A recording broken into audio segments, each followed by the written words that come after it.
Gunoh. Bu so'zning og'irligini faqat uni ko'tarib yurganlar biladi. Men o'z otamning uyida, o'z otamning nikohidagi ayol bilan, Laylo bilan chegaradan o'tdim. U homiladorman deganda dunyo ko'zimga qorong'u bo'lib ketdi. U kimdan degan savolimga bilmayman degan javobni eshitish bu o'limdan ham og'ir edi. Endi otam keksayganda farzand ko'raman deb quvonyapti. Men esa bu bolaning otasi kimligini o'ylab, vijdon azobida yonmoqdaman. Bu mening jahannami, bu mening hikoyam. Assalomu alaykum, mening qadrdonlarim, Momoni hikoyalari kanalining aziz muxlislari. Soat millari yarim tundan o'tgan edi. Lekin ko'zlarimga uyqu kelmasdi. Shiftga tikilib yotardim. Yuragim esa ko'krak qafasimni yorib chiqqudek urardi. Hamma yoq tinch. Lekin mening ichimda to'fon bor. Bu to'fonning nomi Laylo. Aniqrog'i, u mening o'gay onam. Otamning ikkinchi ayoli. Buni aytishning o'ziyoq tilimni kuydiradi, vijdonimni kemiradi. Lekin og'zimni to'xtata olmayman. Bu xuddi chuqur jar yoqasida turib, pastga sakrash istagi bilan kurashishga o'xshaydi. Va men allaqachon sakraganman. Otam 50 yoshdan oshgan, el-yurt oldida obro'li, hamma hurmat qiladigan inson. Onam vafot etganiga 5 yil bo'ldi. Otam yolg'izlikdan qiynaldi, buni bilardim. Uylanishiga qarshi bo'lmadim. Aksincha, yonida suyanchiq bo'lsa, ko'nglim tinch bo'ladi deb o'yladim. Otam baxtli bo'lsa bo'ldi, degandim. Lekin uyimizga Laylo kirib kelgan kun. O'sha kun hammasi o'zgardi. U otamdan ancha yosh. 30 yoshlarda.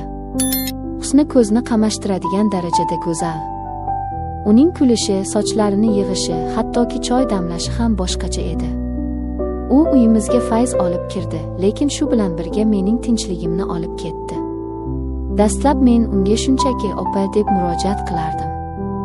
Oramizda masofa bor edi, hurmat bor edi.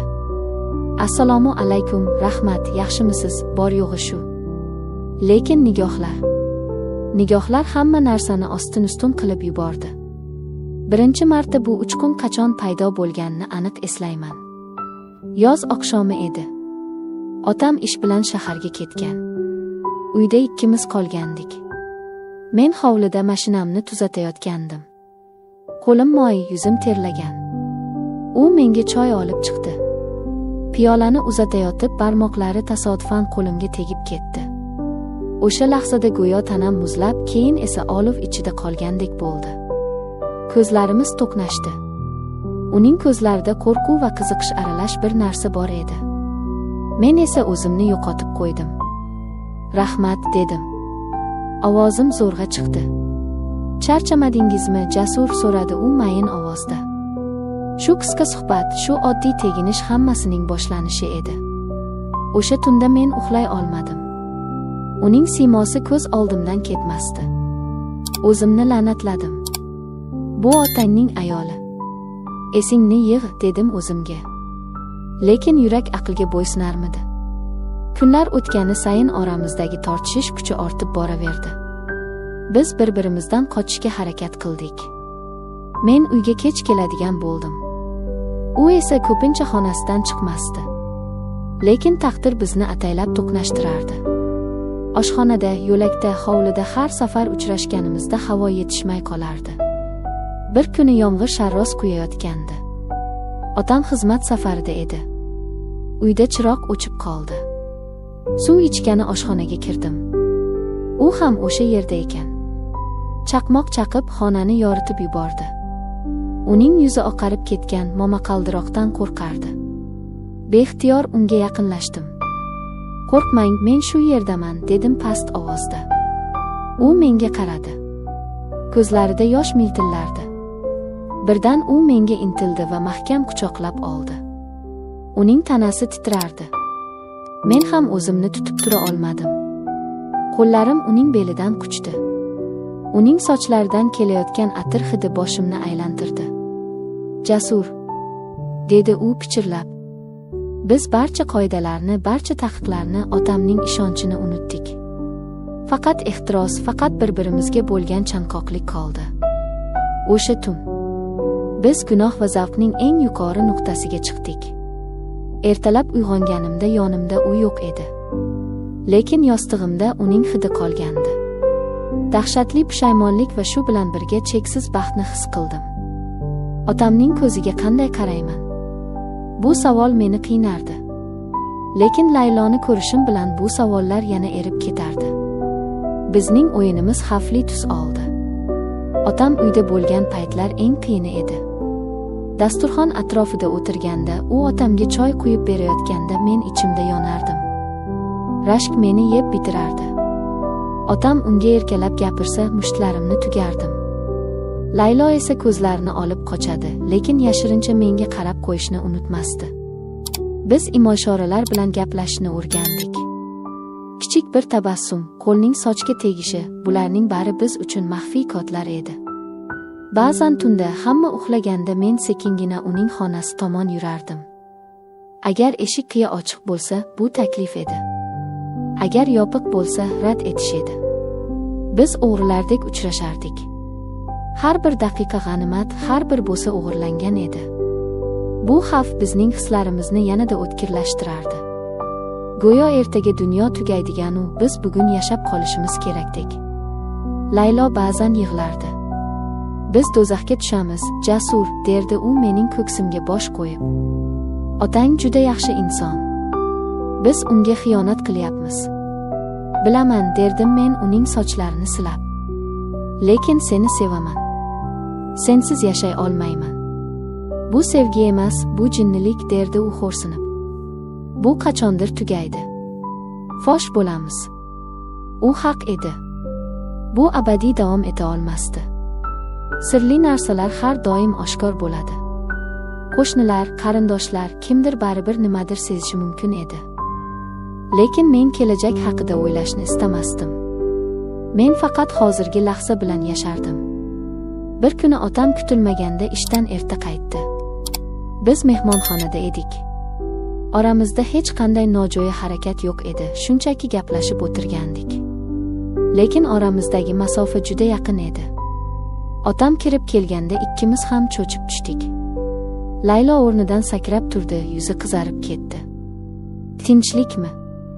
Nega rangi ro'yingiz oqarib ketdi? So'radi otam hayron bo'lib. Hech narsa, dadasi. Shunchaki xayol surib o'tirgandik, kelganingizni eshitmay qolibmiz, dedi Laylo duduqlanib. Otam bizga shubha bilan qaramadi. U juda ishonuvchan odam. Yoki shunchaki o'g'li va ayolidan bunday pastkashlikni kutmagandir. Uning bu ishonchi meni battar ezardi. O'zimni iflos, xoin his qilardim.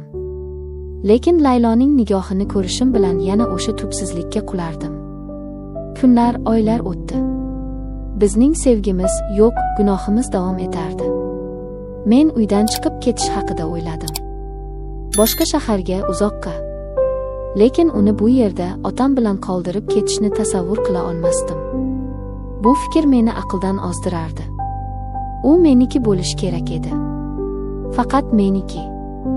Bir kuni eng qo'rqinchli xabar keldi. Laylo meni xonasiga chaqirdi. Rangi oqargan, qo'llari titrardi.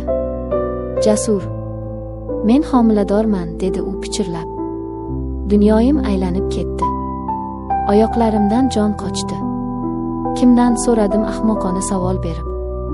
Bilmayman, dedi u yig'lab. Balki otangdan. Balki sendan.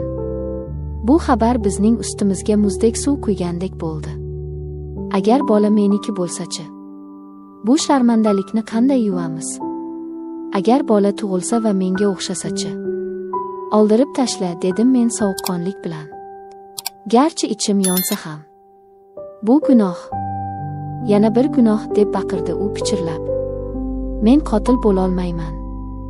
O'sha kundan boshlab oramizga sovuqchilik tushdi. U mendan uzoqlashdi. Otamga esa mehribonroq bo'la boshladi. Men bundan azoblanardim. U bolani saqlab qolishga qaror qildi. Otam esa u xursandchilikdan terisiga sig'masdi. Keksalikda farzand ko'rish Xudoning ne'mati, derdi u quvonib, hammani ziyofatga chaqirib. Men esa bu ne'matni aslida kimdan ekanligini o'ylab tunlari uxlolmasdim. Otamning quvonchi menga o'qdek botardi. Vaqt o'tdi. Layloning qorni bilinib qoldi. Men uyga kam keladigan bo'ldim. Do'stlarim bilan ko'chada vaqt o'tkazardim, ichdim. Unutishga harakat qilardim. Lekin har safar uyga qaytganimda uning ko'zlaridagi mungni ko'rib, yana hamma narsa yangilanardi. Endi biz avvalgidek yashirincha uchrashmasdik. Tungi tashriflar to'xtagandi. Biz endi shunchaki bir uyda yashovchi, bir-biriga begona, lekin siri umumiy bo'lgan ikki jinoyatchi edik. Bizning gunohimiz bizni bog'lab turardi, lekin shu bilan birga bir-birimizdan uzoqlashtirardi. Bir kecha men mast holda keldim. Otam uxlab yotgan edi. Laylo oshxonada choy ichib o'tirgan ekan. Meni ko'rib qo'rqib ketdi. "Jasur, ichdingizmi?" dedi u xavotir bilan. "Senga nima?" dedim qo'pol ohangda. "Sen endi otamning vafodor xotinisan-ku. Mening kimligimni unutdingmi?" Uning ko'zlaridan yosh oqdi. "Men hech qachon unutmayman, Jasur. Lekin biz xato qildik. Juda katta xato. Endi esa buning uchun to'layapmiz. Iltimos, meni tinch qo'y, bolamni o'ylashim kerak." Men unga yaqinlashdim. Uning bo'rtib chiqqan qorniga qo'limni qo'ymoqchi bo'ldim. Lekin u o'zini olib qochdi. "Tegma", dedi u qat'iy. "Bu mening bolam bo'lishi mumkin", dedim tishlarimni g'ijirlatib. "Yo'q. Bu otangning bolasi. Shunday deb hisoblashimiz kerak. Boshqa yo'l yo'q." Men stulga o'tirib qoldim va boshimni changalladim. U haq edi. Boshqa yo'l yo'q edi. Biz o'z qilmishimizning asiriga aylangandik. Bu sir men bilan go'rga ketadi. Hozir men o'z xonamda o'tiribman. Hovlida sukunat. Faqat uzoqdan itlarning hurishi eshitiladi. Laylo va otam o'z yotoqxonalarida. Men esa yolg'izman. Bu sevgi edimi yoki shunchaki ehtiros? Bilmayman. Faqat shuni bilamanki, bu olif meni kuydirib kul qildi. Men bu kuldan qayta tiklana olarmikanman? Buni vaqt ko'rsatadi. Balki bir kun kelib men uydan butunlay ketarman. O'z hayotimni qurarman. Lekin yuragimning bir chekkasida har doim Layloning ismi, uning hidlari va o'sha yomg'irli tundagi gunohkor baxtimiz yashaydi. Bu mening la'natim va shu bilan birga eng shirin xotiram bo'lib qoladi. Azizlarim, mening hikoyamni eshitib, balki meni qoralarsiz. Haqqingiz bor. Lekin men o'z jazoimni allaqachon olishni boshladim. Vijdon azobi eng og'ir sud ekan. E'tiboringiz uchun rahmat. Momoni hikoyalari kanaliga obuna bo'ling. Xayr.